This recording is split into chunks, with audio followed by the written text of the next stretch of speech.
Welcome back to the channel, guys. Well, it's the Sunday after the clocks went back, so autumn is very much in the air. All the leaves are starting to drop. If you're a motorcyclist or a bit of a summer motorcyclist like myself, this is always a bit of a depressing time of year, really, isn't it? But let's keep the video light. This is just going to be an update of what's been going on. I've got some motorcycle live news, some tickets to give away to some lucky viewer of this video, 2 tickets. I just talk about what's going on at the moment, you know, plans for the channel, all sorts of things like that. So let's call it the autumn update. It's probably the best way to go. So if you're interested in the autumn update, bit of news about the Super Duke. Got some big news on the Super Duke.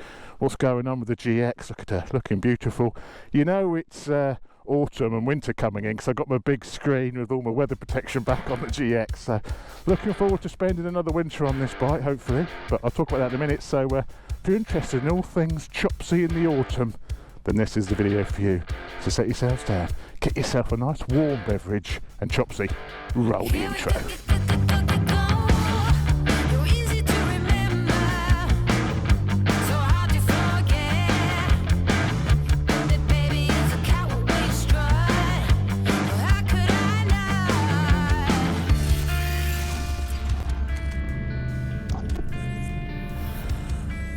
So first of all, thank you to all of my regular subscribers, viewers, watchers, commenters, likers, all of that stuff. I mean, it's been a tricky year on the channel this year. As some have sort of been asking, I said, where's Greg? You know, let's have an update on his Tuono.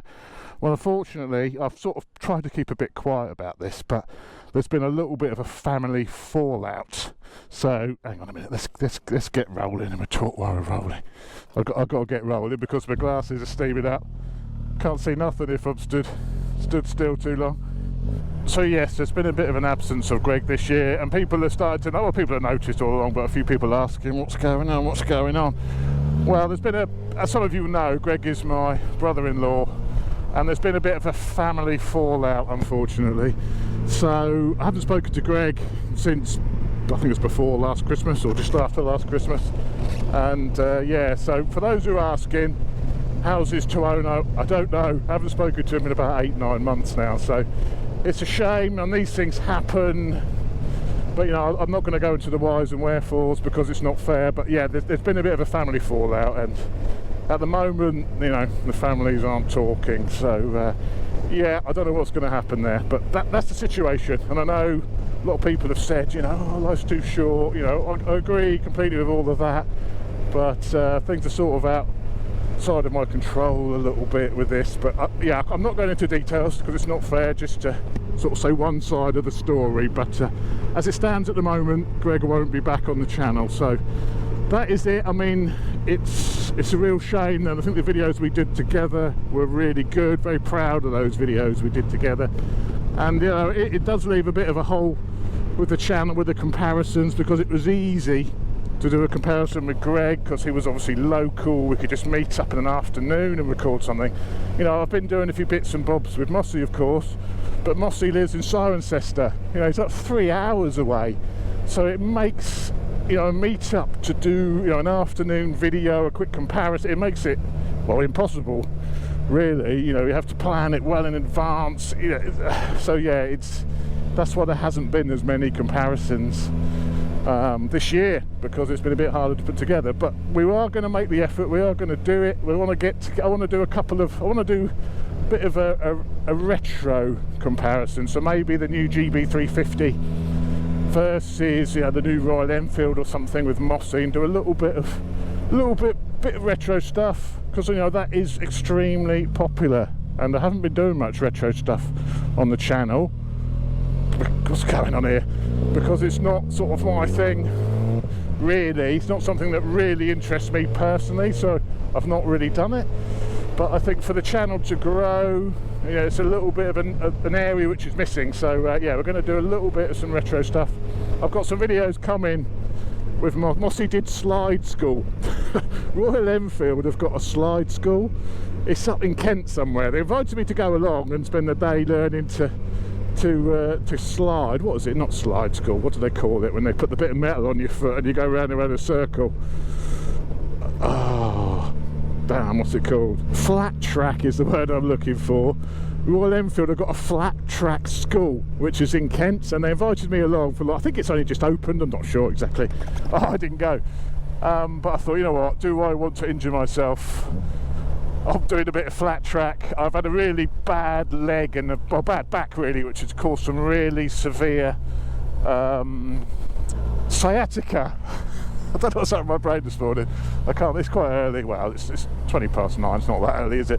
But I need my coffee, I haven't woken up. Sciatica, I've suffered with a bad back, which has given me some terrible, terrible sciatica. So that was when it was flaring up. So there's no way I was doing any flat track, because any sort of movement could really have done my back in. I've actually got some nerve damage in my leg from the sciatica, so it was really quite severe. But I won't bore you with my ailments. But so Mossy went along instead, and he's done a nice sort of really good video, actually funny, of him doing some flat track down in Kent. So that's to come. Now here's a place I expect to be spending a bit of time sitting down and losing a bit of weight. You've guessed it.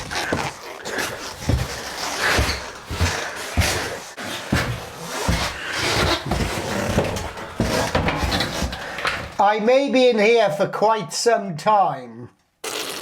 So yes, me and Mossy will be doing a little bit more together. Also my mate Adam, we're going to do a bit more with Adam and Womble as well. I know Womble hasn't been on the channel for ages, so the ZXR rebuild, you know, the ZXR I've had in the garage for 2 years waiting to be restored. Well, me and Adam are going to do that together over the winter.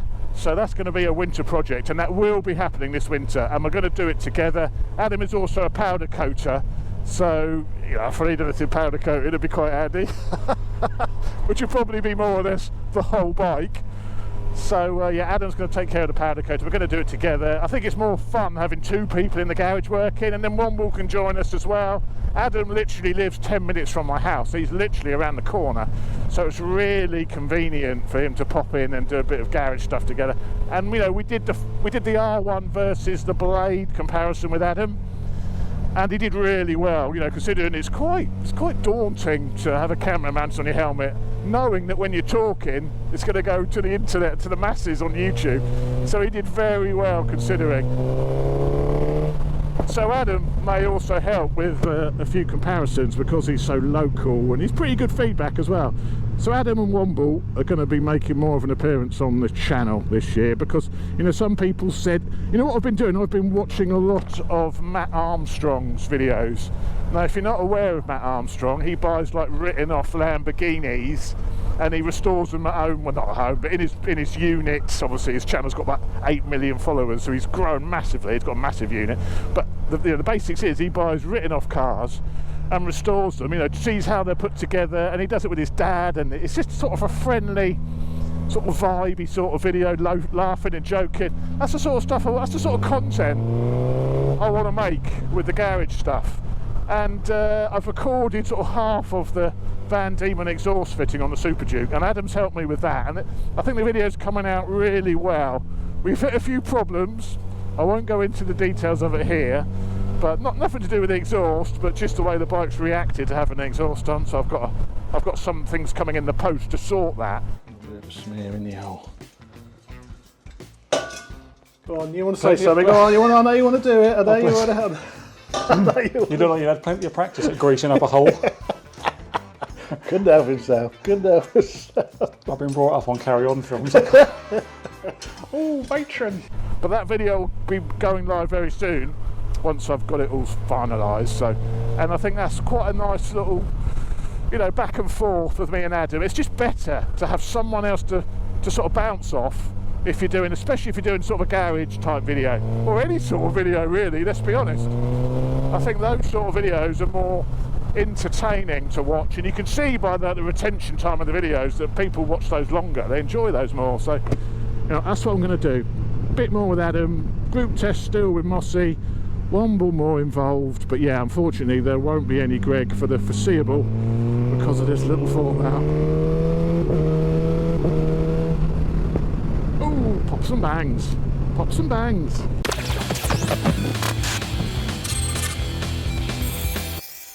So Motorcycle Live, I will be going to Motorcycle Live, and I'm going to be there on the first Saturday, which I think is the 15th.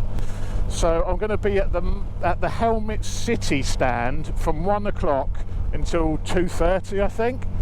I'll put it on the screen what number the Helmet City stand is, but come and find me at the Helmet City stand, have a chat, have a selfie if you want one, and say hello, because I love meeting people. I love talking to subscribers, so come and find me and have a chat. So if you fancy going to Motorcycle Live on me, then all you got to do is in the comments just say why you deserve the tickets.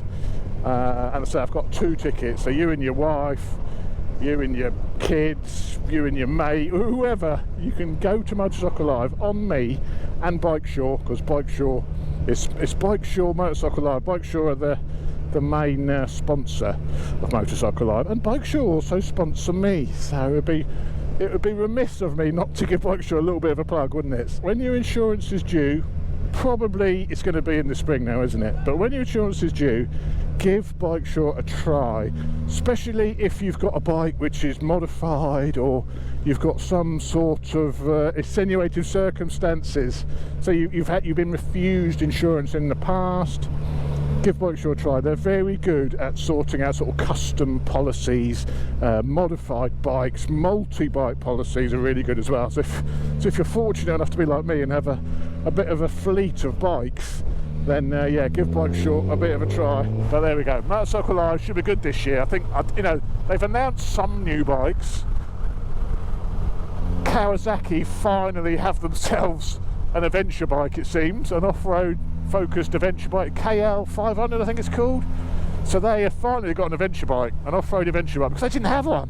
When I went on the Versys launch with Kawasaki, I was like, why haven't you got an adventure bike? Well, this is it, the Versys 1100, this is our travel bike. No, where's your sort of 21-inch front-wheeled adventure bike? I haven't had one, which has been must have been a massive impact on Kawasaki in sales, not having an adventure bike in the lineup. Well, there's a new KL 500. I think it's a twin. I'm not sure actually. I don't know that much about it. It's only just been announced. But yeah, so I think there's some good bikes coming. There could be that new electrically supercharged Honda. So the actual supercharged compressor is electric, so it's run by a motor, and it's a V triple, and apparently that's going to be sort of shown in the bike that engine's going to be in, or the first bike that engine's going to be in, because no doubt it'll be used in multiple models. But so that's really, so there's some really interesting stuff coming, I think, for next year, and you'll be able to see it all at Motorcycle Live, including me. So I'll see you there. News on the GX. This is due to go back December the 1st. Now, as I mentioned, I would really like to buy this bike, so I'm going to see if I can extend the loan a little more, because I'd like to put this through another winter. I've done one winter on it. Let's put it, and it's come out immaculate. Let's put it through another winter and do a few more miles on this thing, and then we can do a full, I've done an 18-month long-term review of this as it is, but let's do like a 2-year review of the GX, give it a proper test. So I'm going to see if I can extend that December the 1st handback to into sort of the spring next year perhaps, because I'd like to buy this, but at the moment I'm sort of struggling to justify buying it when I could potentially get another long-termer, not buy my own bike. So I'm trying to justify buying this, but I don't know if I can. So I'm going to see if I can extend it a little bit longer with Suzuki. Right, I'm just going to pull over in the garage up here and get myself a nice coffee. Oh, I could go to Lumi's, but the coffee's not great there. So we go to the BP. Don't need any fuel? No, I don't. Leona Lewis? Get out of it.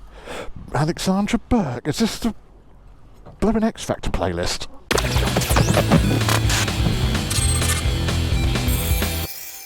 Well, that is coffee consumed, and I've put a bit of air in the tyres. I haven't used the GX for a little while, and this bike, I love it, don't get me wrong, but sometimes you feel like the front end, if the tyres are a little bit underinflated, and in my sort of 18-month ownership update, I mentioned that. Well, because I haven't ridden it for a little while, I was heading out this morning, the front tyre felt like it was a bit underinflated. I'm like, well, that is just how the bike is, or or is the actual front tyre undeflated? So I come to the garage, had my coffee and thought, I'll just check it.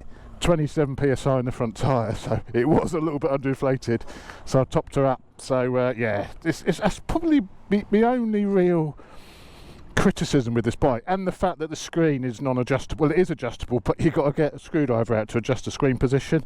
Just a bit rubbish, isn't it? Come on, give me some sort of manual adjustment with a handle or whatever. But apart from that, and the fact that sometimes the front tyre feels a little bit vague, I love it. Absolutely love this bike. And that sounds really bad. Now, sort of saying the front tyre feels vague, sometimes it does, and you just got to put confidence and push it on. Once you start pushing it around, it feels perfect. But just sometimes that initial bit when you first jump on it, and because I'm swapping between so many different bikes, that you sort of lose feel for how this bike is. And I think that's the problem. If this was your only bike, you'd be completely used to it and it'll just be fine. But because I don't ride, you know, I'm riding other bikes in between riding this, when you first jump on this, the front feels a bit vague. I think that's just because the sort of bike it is, sort of big, sort of adventure-y, you know, long travel suspension. It does take a bit of that feel away, but you know, you just got to check that front tyre pressure. It had gone a bit flat, so we'll see how it feels now. Now the tyres up to pressure. Oh god, that's much better. That's much better. That's much better, that front end now. It was just me not having enough air in it. Yeah, it did feel pretty bad. I thought it can't be that bad, but no, that's how it feels. So scrub all that about the front tyre. That is how it should feel, and that feels absolutely fine. Oh, I do love the sound this bike makes. I don't know if that'll come out on camera, but it sounds absolutely awesome, this thing. That full system on it, I do love this bike, and it'll be such, I do want to buy it, because as I said in the past, I've got no practical bikes like this, and every time I take this out, I'm like, oh, I'm buying it, I'm having it. I love it when I ride it, but when it's sat in the garage, I'm thinking, oh, do I need that? Do I need to buy another bike? How much is Suzuki going to want for it? That's the thing, I think. It'll depend how much Suzuki want for this bike, whether I buy it or not. So we'll see. It's certainly incredible. And I should really buy it, shouldn't I? It's actually much better when you've got the proper amount of air in the tyres as well. You can also still pick yourself up an Asoshi screen. With my link, I can get you 20% off Asoshi products, so don't forget about these Asoshi screens. Really impressed with these, and I've had this probably a year now. Full free, brilliant bit of kit for the money. 130 quid. You've got front and rear cameras on this. You know, you can record dash cam, you can record if you want to record. You know, navigation, you get access to Android Auto and Apple CarPlay, so you can get all your music through here, you know, paired to your headset. It's really impressive bit of kit, this. I'm just trying to work out how I can fit the smaller version, which I think is called the C3. I want to fit that on the Super Duke. I don't want one as big as that on the Super Duke, and it's quite difficult. You can't mount above the yokes on the Super Duke, because that's where the standard dash is. So I might have to sort of think of a solution of how I can mount the C3 version to my Super Duke, because it's so handy having all that access there. When I'm not riding this, I'm like, oh, where's my sat? Oh, I'm missing all my sat nav, I'm missing all my music control. So yeah, I can still get you 20% off the Asoshi products. Link in the description, click on that. So you can buy any of the range. It's not just a discount on this, it's the C6 version, which I really do like the C6 version. I think the functionality for the money is really good, €130. I think the C3, it's not, it doesn't, I don't know if that's the cameras or not, but I think that one's about 100 quid. But yeah, they're really good, the Asoshi products. So yeah, don't forget, you can still get 20% off. I do get a little kickback if you buy one, so you're also supporting the channel if you buy one, because I do get a little bit of an affiliate kickback. So not a lot, but you know, if enough people buy them, it makes a difference. Anyway, I think I've done enough selling and shout outs on this video. I do apologise. It's just a good excuse, this video, to get those out of the way.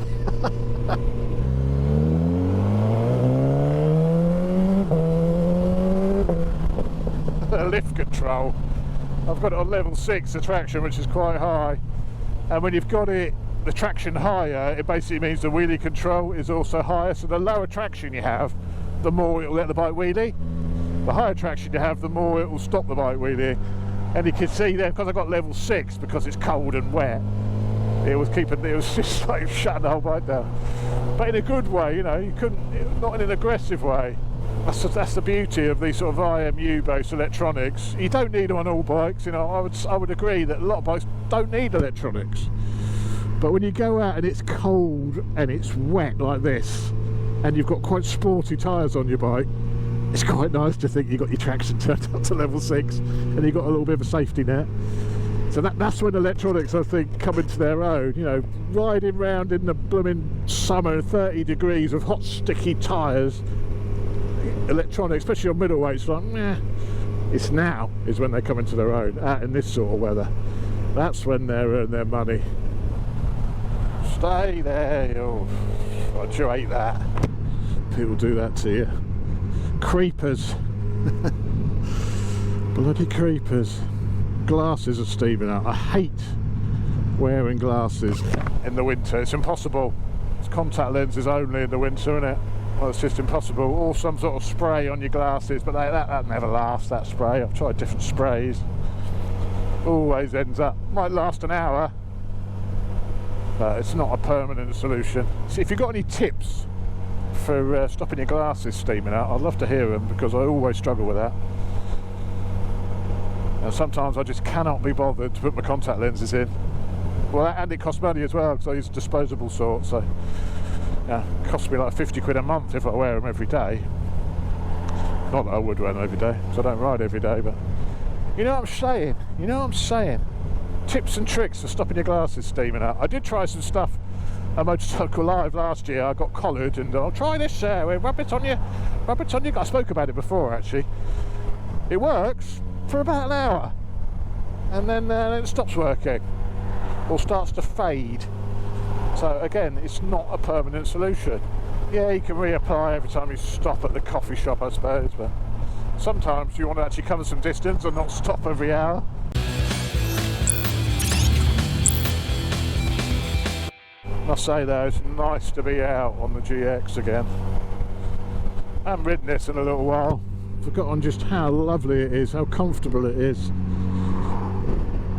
And with that big screen on, that little bit on top, you can hear how silent it is. There's no buffeting.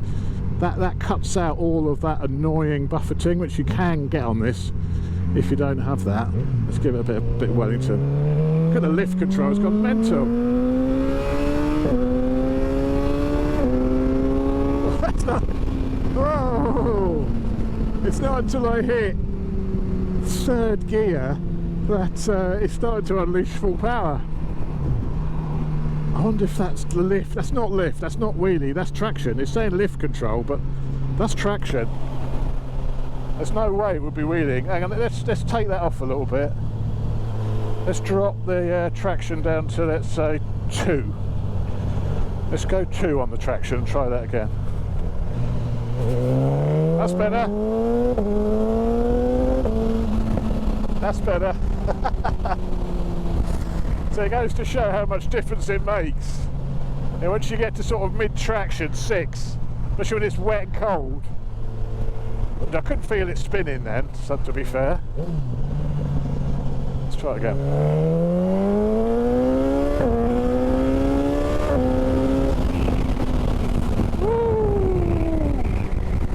Woo, woo, woo, woo, woo. A little bit steady, it's cold and it's wet. It's not the weather for any heroics.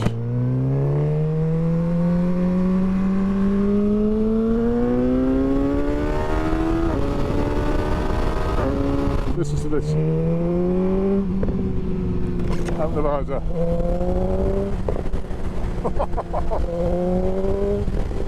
That sounds great, doesn't it? Oh, how can I get this bike back?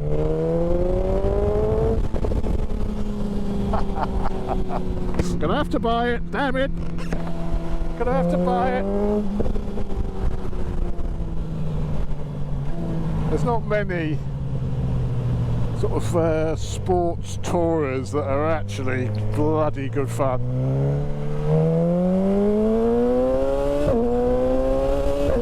This and the XR really, I think, are the only real sporty tool rounders, this and the XR. The XR is a bit more sporty than this, but you'll pay a lot more money for it, that's for sure. The Versys 1100 is very nice, but as I said in the past, there's more emphasis on the touring. So if you've got more, you want to cover more distance, the Versys is more comfortable over a longer distance. And next year, maybe it'll be a winter trip.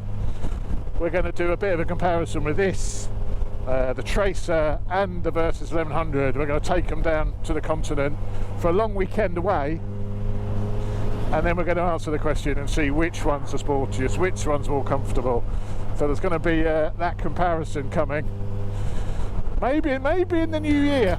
Maybe we'll do it when you really want that weather protection, when weather protection is key because it's cold. So maybe we'll do it in the when it's really cold in the winter months. Give it a proper touring test with some decent extreme weather. You listening, one more? You listening, Adam? You better get yourself some decent winter kit. You're gonna need it.